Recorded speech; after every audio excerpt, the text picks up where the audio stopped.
Terengganu, sebuah negeri yang terletak di pantai timur semenanjung Malaysia.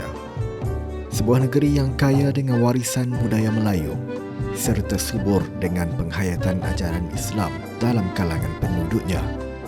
Terengganu juga merupakan antara negeri yang terawal menerima ajaran Islam di rantau ini.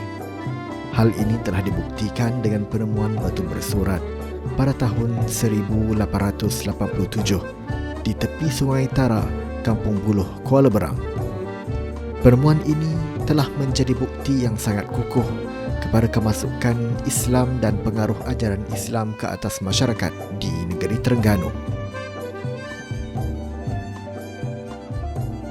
Mari kita lihat apa kata Puan Ramlah binti Latif yang merupakan salah seorang kurator Muzium Negeri Terengganu tentang bagaimanakah batu bersurat ini ditemui. Kalau dulu, bagaimana kita berjumpa penemuan batu bersurat itu di Kuala Berang, dan pada waktu itu pusat pentadbiran utama di negeri Terengganu ada di Kuala Berang yang disebut Follow-an. Jadi berpusatnya adalah di Kuala Berang, dan bagaimana kami berjumpa dengan batu bersurat di Kuala Berang. So hipotesis mengatakan dia bermula dari sana dan terus merebak ke sinilah. Batu ini ditemui dalam keadaan bahagian atasnya telah patah.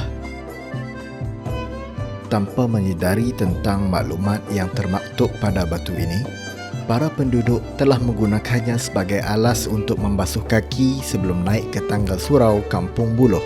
Kemudian pada tahun 1902, seorang ahli perniagaan yang bernama Syed Husin bin Ghulam Al-Bukhari telah mendapati terdapat tulisan pada batu tersebut.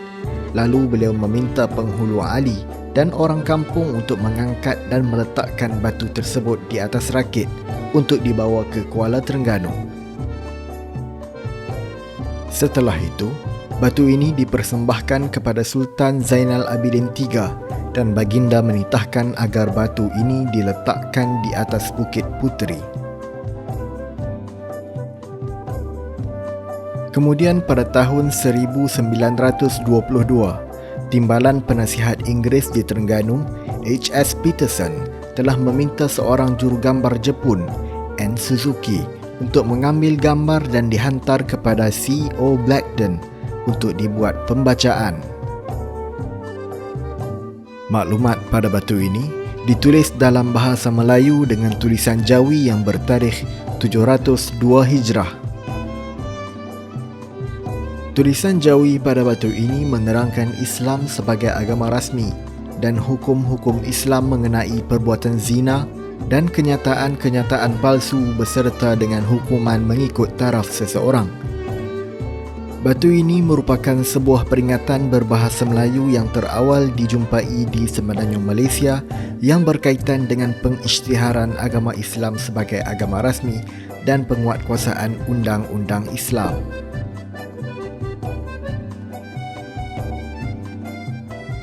Bagaimanakah Islam memberikan kesan kepada masyarakat Melayu, khususnya di Terengganu? Bila bercakap tentang Islam di Terengganu, memang kita tak boleh pisahkan daripada satu evidens sangat penting, iaitu batu bersurat.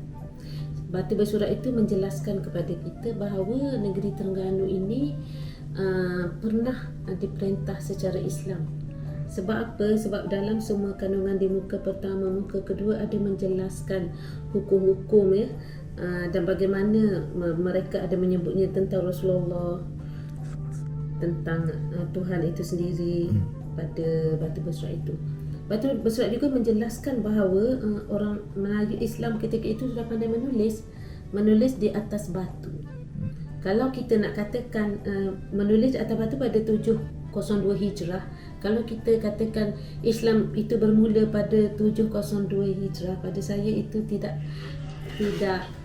kita kata macam tidak munasabah. Sebelum itulah. Ya, memang mereka akan menguasai ilmu sebelum itu. Jadi batu bersurat adalah bukti segala-galanya. Jadi dalam Islam secara murninya Islam mendidik kita daripada asal bagaimana hubungan sesama manusia yang membentuk bagaimana masyarakat Melayu hidup sesama mereka di atas garis Islam itu sendiri. So mereka sesama masyarakat saling bekerja sama. Kalau mereka di Terengganu pada ketika itu, pada zaman dulu, bagaimana kita sama-sama kerja berpasukan telah ada sebab Islam telah mendidik masyarakat itu sendiri. Dan itu kekal dan masih ada hingga sekarang sebahagian tempat di daerah-daerah pedalaman kerjasama. Dalam hal lain bila sebut tentang Islam juga kami mengambil kira lah apa-apa yang hukum-hukum apabila bertani, apabila adanya zakat ni memang kita ikut. Maknanya masyarakat Terengganu itu setelah menerima Islam mereka mematuhi tapi itu kita tidak kira sebagai individu kita bagi satu kelompok masyarakat.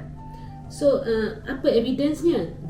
Evidensnya adalah bagaimana di Masjid Surau adanya ustaz-ustaz, orang-orang alim yang sentiasa mendidik masyarakat dia melalui masjid-masjid surau, melalui perkumpulan-perkumpulan. Dan sebenarnya itu satu nikmatlah kepada negeri Terengganu sendiri. Sebagai orang Terengganu, orang Melayu, Islam itu adalah satu pada hadiah yang paling manis lah, takdir paling manis dari Allah pada Melayu ataupun masyarakat Terengganu. Bagaimanakah keadaan masyarakat Melayu sebelum daripada kedatangan Islam? Jadi kalau kita nak bercakap tentang bagaimana masyarakat Islam sebelum kedatangan Islam, saya kira seluruh Nusantara Melayu dan semua negara dan bangsa apabila sebelum datangnya Islam banyaklah perkara-perkara kesesatan bagi kita Islam ni. Sebenarnya kepercayaan animisme, bagaimana mereka percaya kepada benda-benda yang maujud pada tree, something like macam batu-batu, sungai, percaya kepada teguran-teguran itu ada sebelumnya munculnya Islam. Tapi apabila datangnya Islam di mana-mana tempat dan Terengganu juga, dia sangat membentuk satu peribadi yang sangat baik sebab kita ada role model kita adalah Nabi Muhammad sallallahu alaihi wasallam.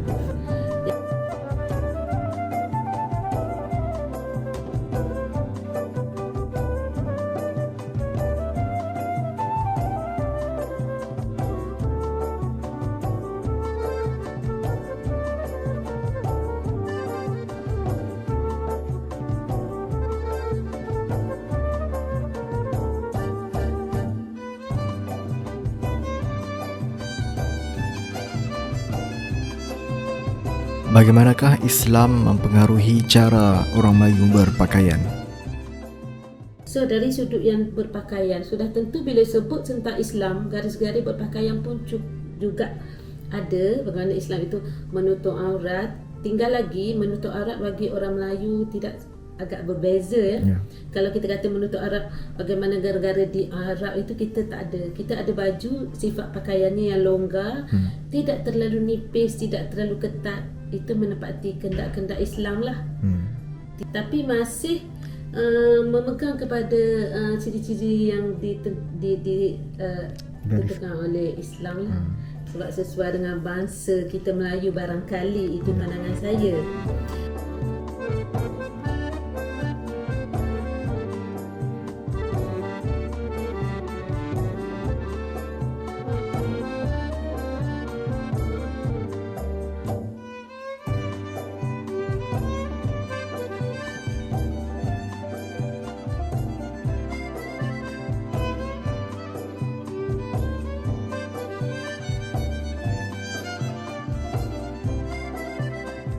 Seterusnya, bagaimanakah Islam memberikan kesan kepada seni bina Melayu?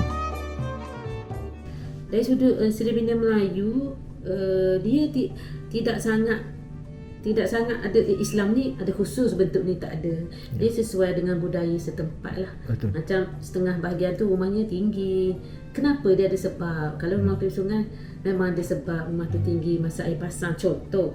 Dan kalau di pinggir-pinggir Terengganu ni, adanya zaman dulu tu orang bertenung di bawah rumah, so rumah-rumah tu tinggi, contoh Dan dia mungkin juga kerana binatang-binatang luas pada binatang buas pada asalnya. Saya rasa fungsi tu tak lari. Jadi kalau disebut rumah Islam ni, dia ada benda orang, bukan saja fungsi, bukan saja estetika, tetapi roh yang ada pada rumah tu. Bagaimana mereka menentukan ruang-ruang dalam rumah, ruang rumah ibu, ruang anak, ada ruang anak lelaki, itu telah menjuruskan pada kehendak-kehendak Islam lah. Walaupun mereka itu murim, tapi ada sekatan-sekatan. Bilik anak perempuan dan lelaki tak boleh masuk, bilik mak bapak, itu adalah sarana-sarana Islam sendiri saya kira. Mungkin ada benda tu semua, sebab Islam itu sangat halus sifatnya. Di rumah-rumah Melayu juga, kalau tengok di Terengganu sendiri, adanya ukiran-ukiran kaligrafi yang ada makna tersendiri, yang dipetik dari Al-Quran. Itu adalah nilai-nilai Islam yang nyata pada seni bina kami. Itu di antaranya. Jadi kalau tadi kita bercakap, sudah tentu pada budaya dia, pada kehidupan masyarakat dia, pada cara mereka seni bina dia, itu menunjukkan bahawa Islam itu sangat sempurna. Islam itu satu kesempurnaan bagi kehidupan manusia itu dan kehidupan orang Melayu lah. Sehingga seperti saya maklum, Melayu dan Islam itu sangat akrab. Itu saja.